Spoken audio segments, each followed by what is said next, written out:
Today on the Morning Edition, it's one of the most important things we can know: how to grow our own food, how to care for the soil, the land, and more. We'll take a look at how some children are learning the basics. Plus, this wildfire season hasn't been too harsh, but experts say not to breathe a sigh of relief just yet. We'll share what they're saying. And later, you may have seen this on social media, the case of the mystery sounds in the hills or the singing hillside. But the mystery has now been solved. We'll show you what it was all about as the Morning Edition starts now. Good Tuesday morning, everyone. Have you seen those stories about the speakers on the side of the... I haven't, but I still would like to get the answer to what that sound is that we hear during the winter here. I don't know if you've ever encountered it. I've never heard it myself, but that is another mystery it's like solved. Like a deep horn or... You heard it yourself? I've heard it, and I'm like, what is that? There's a lot of different theories out there. Yeah, You should get to the bottom of it. I'll try my best. Can't guarantee that's going to happen. We will see some thunderstorm activity, though, later today across parts of South Central as we head into the interior. We're also going to see some of that thunderstorm activity as well. We are waking up, though. Some sunshine sticking around in the forecast, and plenty of it is going to be with us across a good portion of South Central outside of eastern parts of Prince William Sound. 53 degrees is where we're currently sitting at this morning. Winds remaining fairly light. With that said, we will see winds increasing as we head throughout the day. We're currently sitting with those rain showers as you head out towards eastern parts of Prince William Sound, as well as lower parts of the Copper River Basin. That's actually pushing some cloud coverage into western parts of South Central, more so into the valley. As a result of that, temperatures will be slightly cooler, but we're still going to favor that chance later today that areas within yellow is going to see that potential for more thunderstorm development. So really through the Susitna Valley from the western Alaska Range east towards parts of the Matanuska Valley is where we're going to see that better shot for some of that thunderstorm activity. But if you live around Talkeetna, Willow, Squintna, even out towards Trapper Creek and south towards Meadow Lakes and Wasilla, you're going to be watching that chance for some of that thunderstorm activity. Yesterday, we saw the vast majority of the thunderstorm development through extreme southwestern parts of the state. Today, that's still going to be the case, but we're going to see that lift north out towards Galena, parts of the Seward Peninsula, and that is where we do have a red flag warning as well as a fire weather watch that remains in effect. We've also got those ongoing heat advisories through the central and western Arctic plains as well as the Yukon Flats.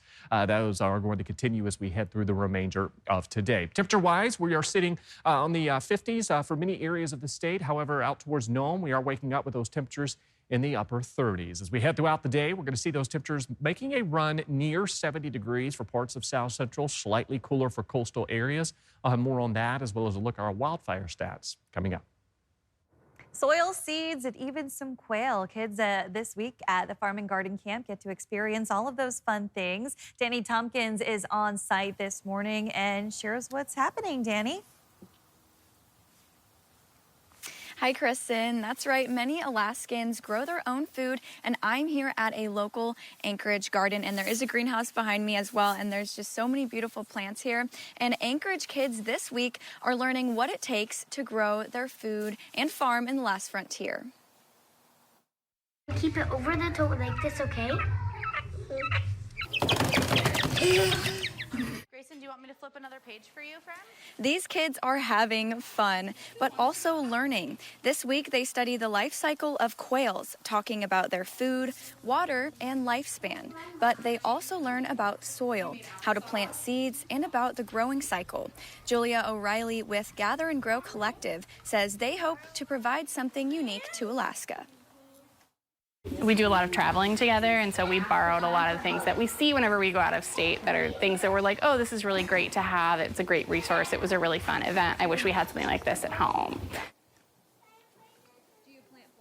They hope to teach kids that raising animals and trying to garden in the last frontier can be tough, and it's important to start learning early. Gather and Grow says they do a new theme each week, including Reptile Day, Pets and Vets, and Ocean Explorers. They say there is a huge need for low-cost summer camps and daycares, and they're hoping to change that.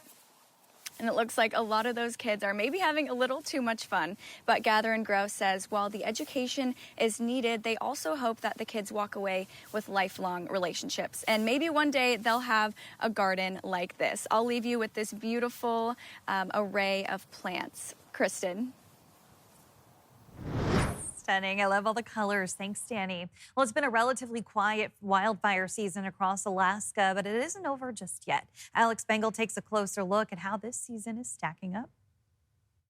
A late spring and periodic rain have led to fewer wildfires in the interior, and even when lightning struck the region around solstice, the resulting fires were quickly put out. There's still a threat in Alaska. Wildfire season is not over. Smoke jumpers and fire crews are still responding to new starts around the state, and officials say we're not in the clear yet. Forecasters are watching northern and western Alaska for a warming trend and more lightning this week, conditions that could spread into the Tanana Valley. While things kind of settled into a lull, there's a big potential for an uptick. And in parts of the state that don't normally see wildfires during this part of the season. The end of July rains, beginning of August is really where we kind of hit that line. So if we haven't built something super major by that point, we've pretty much crossed the barrier. Both Ibsen and Butcher noted that low fire activity has picked up during July in previous years. Butcher recommends that Fairbanks North Star Borough residents sign up for the borough's alert system to be kept up to date on the latest fire activity. Alex Bengal, Alaska's news source. A popular frozen food and treat restaurant is no more for many Alaskans. The Dairy Queen locations in Anchorage, Palmer, and Wasilla suddenly shut down without warning. Franchise owner Alaska Deep Freeze LLC decided to shutter them. The Dairy Queen in Soldotna is still open. Whale deaths are on track to make 2026 among the deadliest years on the West Coast. And right now is when whales are making their way here to Alaska. The images show the story. The numbers tell how big the problem is. Alaska has more than 33,000 miles of coastline, and whales are migrating here for the summer. We've already seen a fin whale hit by a ship in Seward. In Anchor Point, a whale washed ashore last week. The deaths of gray whales are even larger when you look at the migration route from Mexico to Alaska. These guys are dropping like flies. This year, we're having a catastrophic mortality event with gray whales. 140 already dead along the shoreline. According to the Center for Biological Diversity, the eastern North Pacific gray whale population has declined by 50% in the past decade. A new type of vehicle with a cult following might be popping up more on Alaska roads after a state law changed. Joe Allgood spoke with a K truck owner about the change and what they love about the vehicle. Behind me is a K truck. It's a lot smaller than the usual pickup truck that you would see on the road. And these vehicles, along with other K-class vehicles, are now road legal in the state of Alaska. You don't need a full-size American truck to do a lot of stuff. K-trucks like the one Chris Blankenship drives are Japanese imports. It is a 1995 Suzuki Carry. He's had his for about 2 years. You know, it's just a really fun truck to drive. Imported vehicles that don't meet federal standards, like K-trucks, have to be at least 25 years old. Over the decades before the SB 239 came along, is that you have folks that would import them thinking that the state would follow the federal 25-year law. SB 239, which Chris mentioned a moment ago, passed this June, allowing the vehicle to be titled and registered in Alaska. But before the bill was passed and signed into law, the state of Alaska says, no, you can't do it. Blankenship's is registered as an all-purpose vehicle similar to an ATV, which allows for limited on-road operation. But now he plans to make it fully road legal. There's just one thing. I have to take this out of the state into Canada for a few miles and then just bring it back in. Since he bought his in-state, he doesn't have the original import forms to register it. So, Check it over, look at the paperwork, and do their stamp and go, welcome to the U.S., you know? And if you're thinking of getting one, be prepared to get some attention. I've had folks say, hey, can I buy it? Can you find one? Oh, and take it from me, it's a lot bigger on the inside. If a pickup truck isn't your style, there's also a van if you'd like to carry around a few more passengers. Joe Allgood, Alaska's news source. Still ahead today on the morning edition. It was a special day at the Alaska Zoo. After all, it's not every day that your precious baby tiger becomes a teenager. We'll take you inside her special day. And we're watching another day with some thunderstorm development across the state, as well as here in South Central. We'll have more on that, but first at sunrise, 4:36 in Anchorage, 5:28 in Bethel. Your full forecast is next. Welcome back this morning with a look at Brooks Falls at Katmai National Park. Not seeing any bear, but tons of salmon trying to get up the waterfall this morning, Aaron. Yeah, they're probably enjoying not seeing the bears around and just, trying to make their way back upstream. As far as those temperatures this morning, certainly continuing to hold on to those warmer weather pattern across the state. We are watching that thunderstorm activity, which will increase once more today. We've got red flag warnings, heat advisories, and fire weather watches that are in effect across the state. Temperatures are expected to cool off following midweek.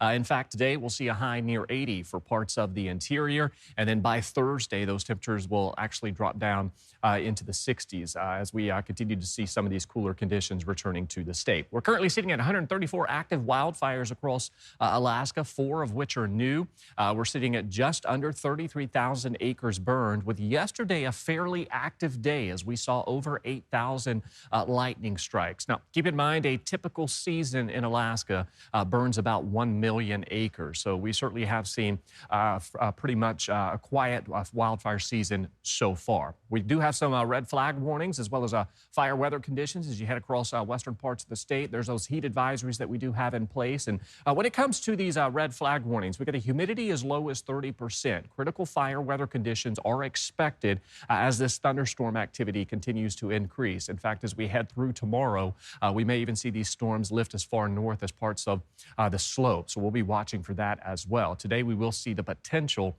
for some thunderstorm development in the Brooks Range. So as far as this morning, when it comes to the rain showers, we do have some light activity as you head out towards southwest Alaska, but most of what we're seeing continues to impact southeast as well as eastern parts of Prince William Sound. That is where we're going to hold on to some of the cooler conditions across the state, where we are expected highs today to likely top out in the lower 60s from Valdez out towards Cordova. So statewide, what we are starting off with is fairly quiet conditions for many areas of the state outside of parts of the Aleutians, the Pribilofs, as well as out towards southeast and parts of south central. Notice towards the afternoon hours, we'll begin to see some thunderstorm developing, much like we saw yesterday, primarily impacting the valley. And then as we head into the overnight hours on into tomorrow, we'll actually begin to see some rain showers lifting back into the rest of south central. This is not going to be a widespread all-day rainfall event, but we will see that rain sticking around south central as we head through the day Wednesday, and we'll see most locations picking up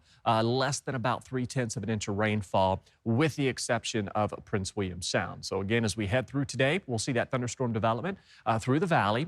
You can see as we head into the evening hours, we'll begin to see that rain building back in across south central. Notice the vast majority of the region seeing anywhere from a few hundredths of an inch to less than 1/4 of an inch of rainfall. As you head through Prince William Sound and parts of the Copper River Basin, that we will see some of those higher rainfall totals. Here in Anchorage, I think we'll see anywhere from about 1/10 to about 2/10 of an inch of rainfall. 50s, 60s, and 70s looking likely. Of course, the cooler weather will be in Prince William Sound. Today will likely be one of the warmest days that we've seen so far this week. And then you can see as we head through Friday on into the weekend, those temperatures do warm once more. 71 Friday, 69 Saturday. But Kristen, we are talking about more rain in the forecast this weekend. All right, well, at least we're seeing the sunshine for a little bit. Yeah, so get outside and enjoy it. Perfect. Thanks, Aaron. It is birthday season at the Alaska Zoo, and one of their most popular residents just hit a milestone. Georgina Fernandez was there for Natasha's big birthday bash. Happy birthday to you. It's a special day at the Alaska Zoo. Tiger. Happy birthday to you. Natasha, the Mar tiger, turned 13 on Monday, now officially a teenager. I think everybody deserves to celebrate being 1 year older.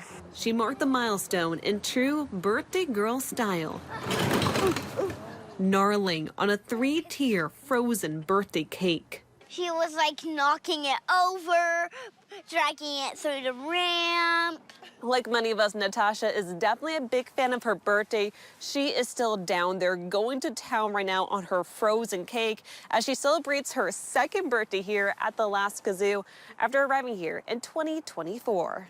Her cake, packed with the usual meats and nutrients, is just one of several enrichment treats set up just for her. So this helps our animals keep using their mind and then kind of consistently keeping that aspect of what they would do, their natural aspect and their natural habitats. Party guests packed around the exhibit, hoping to get a better look. Yeah, it's kind of funny. And she was eating grass, and she has a sign. Ringing in her 13th year. You live in a zoo. Together as her zoo family. Georgianne Fernandez, Alaska's news source. You smell like a tiger. Natasha came to the Alaska Zoo in 2024 from Kansas, where she was born into a breeding program and serves as an ambassador for her endangered species. Thanks for listening to our podcast. Click subscribe so you can get the latest podcasts from Alaska's news source automatically. And stay up to date with breaking news and in-depth reporting. Available for free 24/7 with the Alaska's news source app.